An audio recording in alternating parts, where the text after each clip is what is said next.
to everyone. Welcome to a new session, which we will finish in only one session. The wisdom, pattern, order, disorder, and reorder. Today I'm going to talk about cleaning our lenses. This is your Pastor Yeti. In order to reconstruct, we need to be open to something more than cerebral, rational knowing. We need to move toward a more spacious, contemplative knowing. We need to move beyond the dualistic, seesawing mind that makes quick judgments, beyond the self and its own self-interest, beyond win-lose and either-or worldviews. This is actually conversion in its most basic sense, but it is also the way to enormous wisdom and the vision of God. Only the whole self is ever ready for the whole God. There are many ways of knowing reality. Others might use different or broader descriptions, but I'm going to describe 7 ways. By ways of knowing, I mean how we come to see what we see. This topic was traditionally the beginning course for all studies in philosophy and went by the word epistemology. It was the first philosophy course that some seminaries took. So they had to reflect on how we knew, how they knew, before they could clearly see what they knew, which was called metaphysics. They had to recognize their own lenses and biases before they described what they saw, or they could not trust what they said they saw. Even the word epistemology is no longer a well-known word. The clarity that it offers is needed more than ever because we have many lenses, most of which are largely unowned and unacknowledgeable.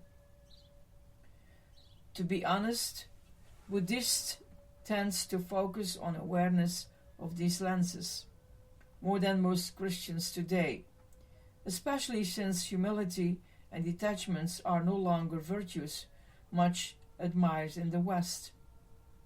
Early stage religion must be about cleaning these lenses. As Teresa of Avila says about the first room in the interior castle. Otherwise, we are not able to move forward to other rooms.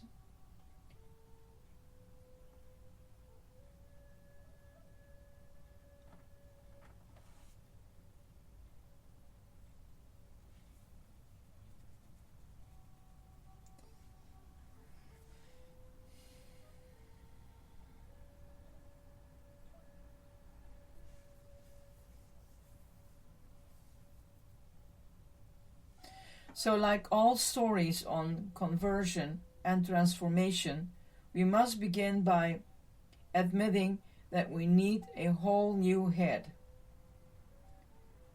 It will take major surgery to cut off the old head, which we thought was the only one. Our culture developed a sharp split between rational knowing and every other kind of knowing. The first was considered superior and legitimate knowing. All others were suspect intellect. The lens that we must associate with knowing is intellectual knowing, It's the result of education, and formal education in particular. It has to do with science, reason, logic, and what we call intelligence. Today it is also common to speak of left brain knowledge, knowing facts, figures, and information. It's a good way to know. We're grateful for it. Most of us are trained to think that it is the only way of knowing or the superior way of knowing. Yet, that isn't necessarily true. Seeing intellectual intelligence as the best or only way of knowing is actually a great limitation.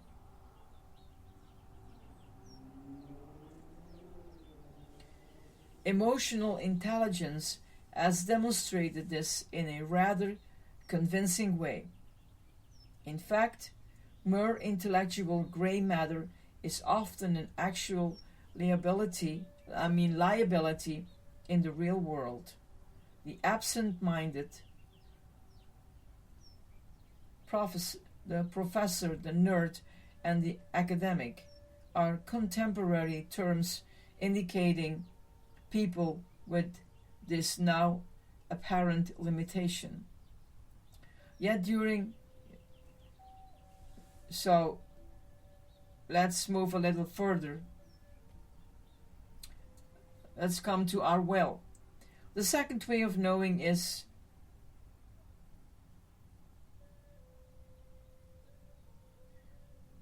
volitional knowing.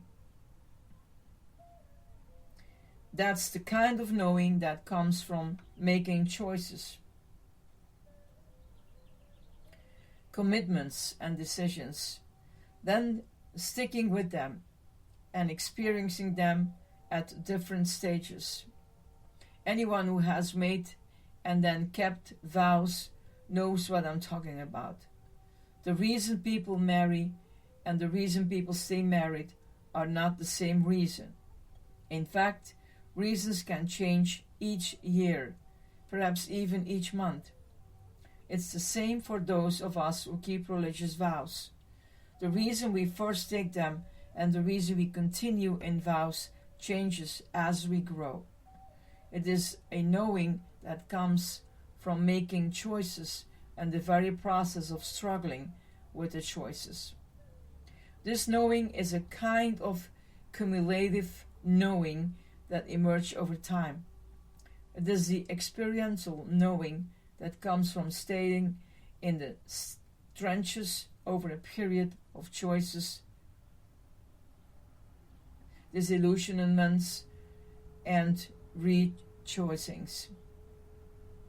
It is closer to wisdom than mere informational knowledge, but is not of itself wisdom.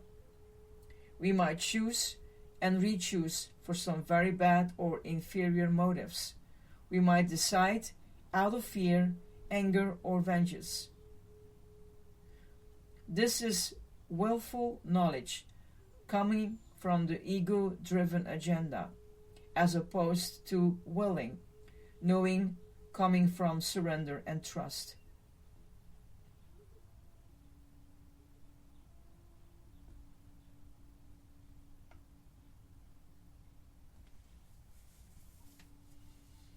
Gerald May, 1940-2005, understands and explains these two different kinds of will brilliantly.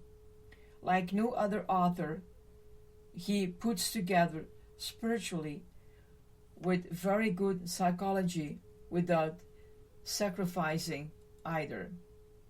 Examine your life, your own life.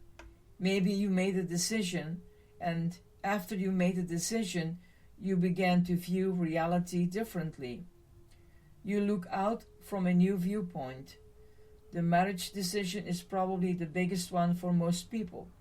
There are certainly many others. To what lifestyle will you aspire? Where will you live? What type of work will you do happily? After making conscious decisions in these big areas, you ask different questions of life. You taste reality at a different level. You will know in a new and potentially insightful way. To have decided for something at ever deeper levels of free choice is to be a grounded and usually a very alive person.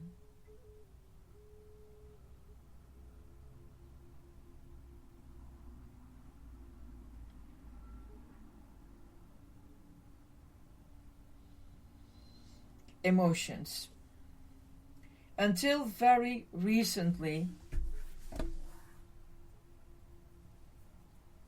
emotional knowing had not been appreciated by the intelligentsia,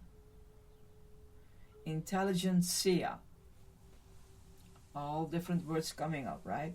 Nor by the church in many ways. As mentioned,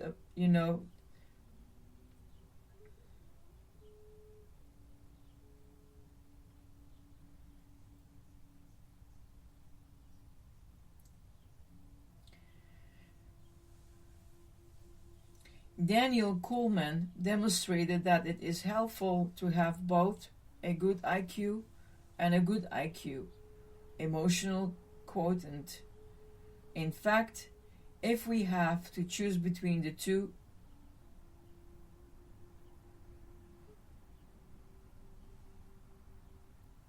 EQ is a higher indicator of success in life, job, and relationships than IQ. Emotional quotient is the best. Great emotions are especially powerful teachers.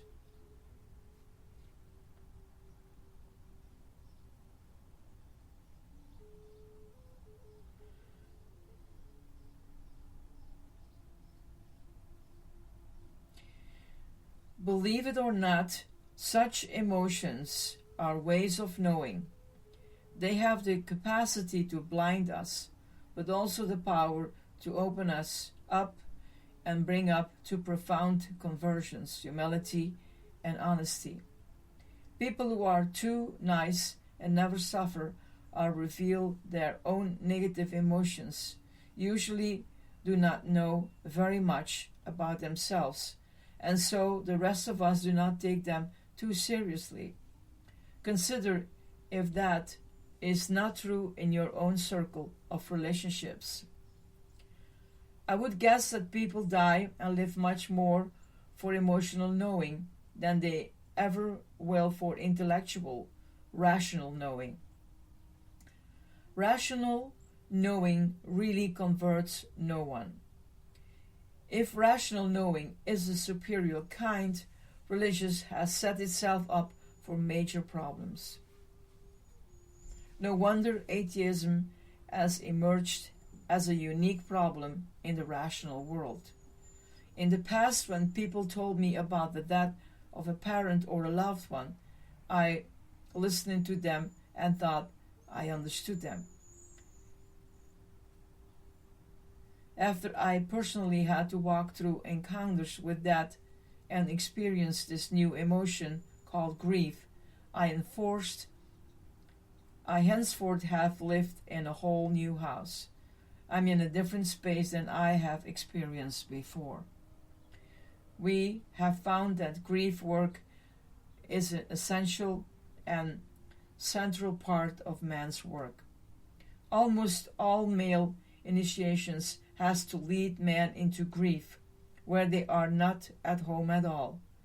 The feminist movement, however, has rightly recognized that many women have to be led into a necessary anger. Men in our culture consciously avoid the powerlessness of grief, and women consciously avoid the unpleasantness of anger. Both denials trap emotions in the unconscious, where they do their dirty work indirectly. We need to know, feel, own, and find appropriate expressions for our negative as well as our positive emotions. Love, ecstasy, hatred, jealousy, fear, despair, anguish, each have their lessons. To taste these emotions is to live in a new reality afterward, with a new ability to connect. We can all tell when someone has emotional knowledge of a thing, as opposed to mere head knowledge. Many in America have spoken about being out of touch with or disconnected from an emotional life. This is always a prelude to further problems, or at least a significant loss of contact with reality.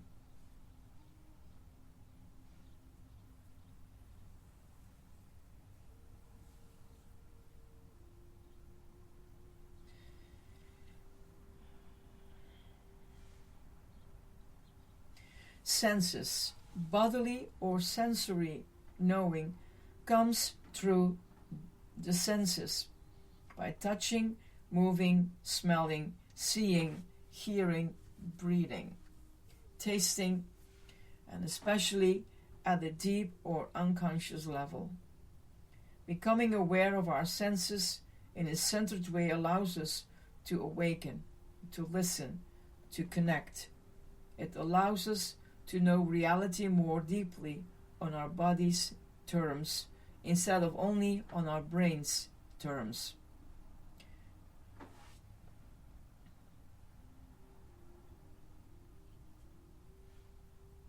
Images. Next, there is imaginative or imaginal knowing. Imaginal knowing is the only way that the unconscious can move into consciousness. It happens through fantasy, through dreams, through symbols, where all is thrown together.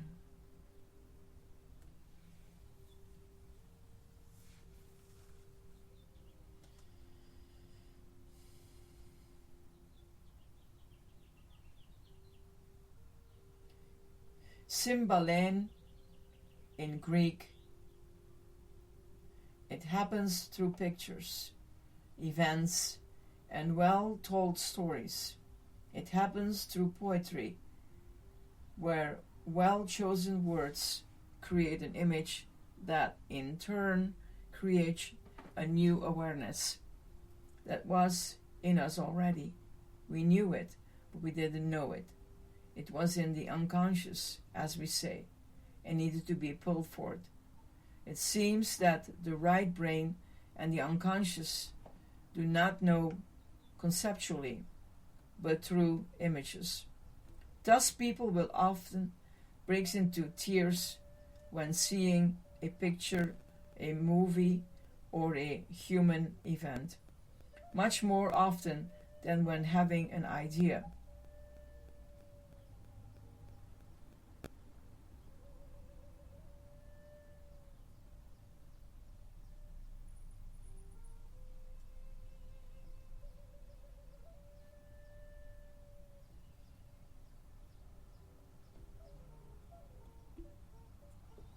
In the Catholic tradition, we have the strong sense of the sacramental nature of the world.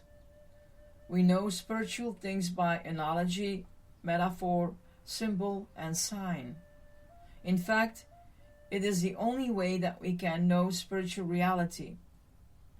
Moses must be shielded when God passes by, because God can only be known indirectly.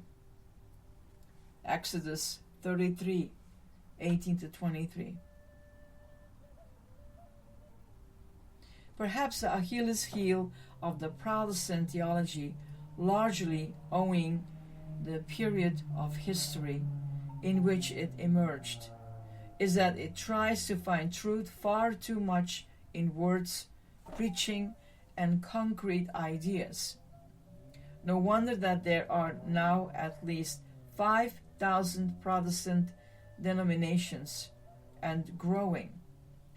Words are simply too brittle, narrow, and culturally limited to ever be a broad or solid basis for unity.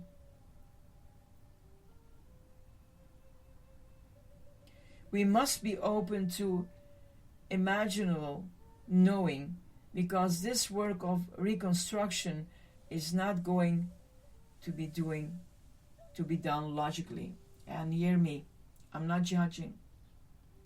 I let you see the difference in Catholicism and Protestantism.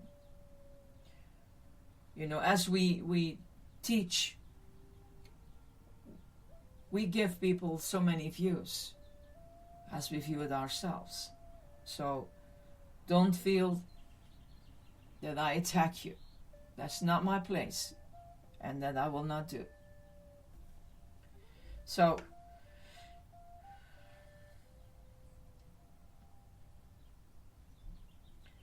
it's not going to be done logically, rationally, or cerebrally. That mode of knowing is simply not adequate to the greatness and the depth of the task.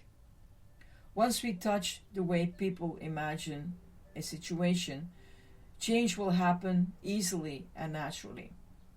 That is why Jesus told stories to help people reimagine their lives and their relationship with the universe.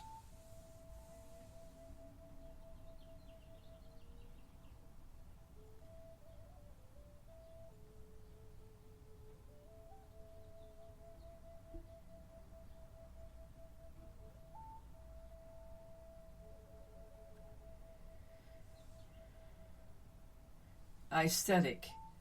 That leads us to the next distinct kind of knowing. In some ways, aesthetic knowing is the most attractive, but I think it's the least converting.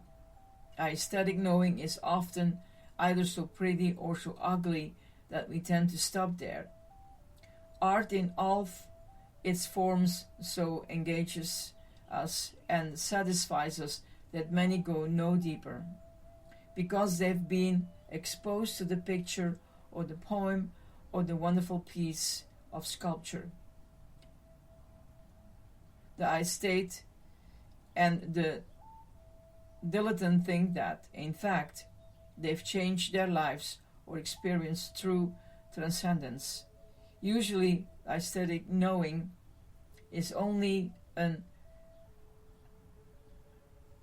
entranceway, but it is indeed a way of knowing too.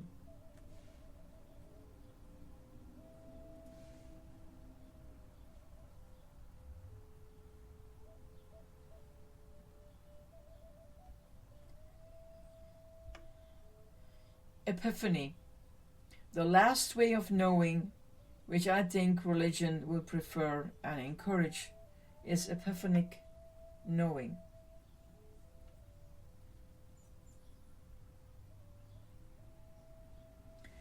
An epiphany is a parting of the veil, a life-changing manifestation of meaning, the eureka of awareness of self and the other. It is a radical grace which we cannot manufacture or orchestrate. There are no formulas which ensure its experience or appearance. It is always a gift, unearned, unexpected, and larger than our present life. Epiphany happens in unusual settings, unusually non-religious settings, which is often a needed sign that we didn't cause it ourselves by devotion or morality.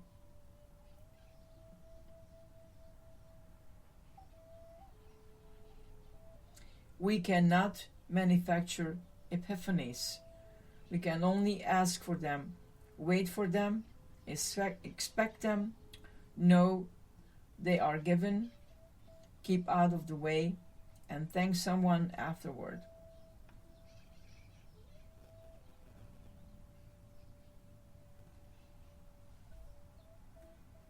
So, I think it's important to review this session because there's a lot to think about. It's, it's the renewing of your thinking, right? It's like he said, it's you cannot just take your head off and put a new one.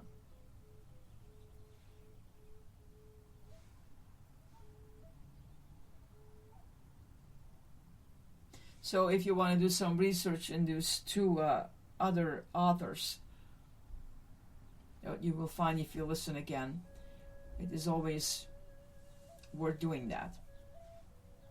So I know this studies is very intense, but it helps us to renew our thinking. I mean, you cannot stay in the same way of thinking, in the same way of life as you are now and 20 years back. There needs to be transformation, and you don't get only older.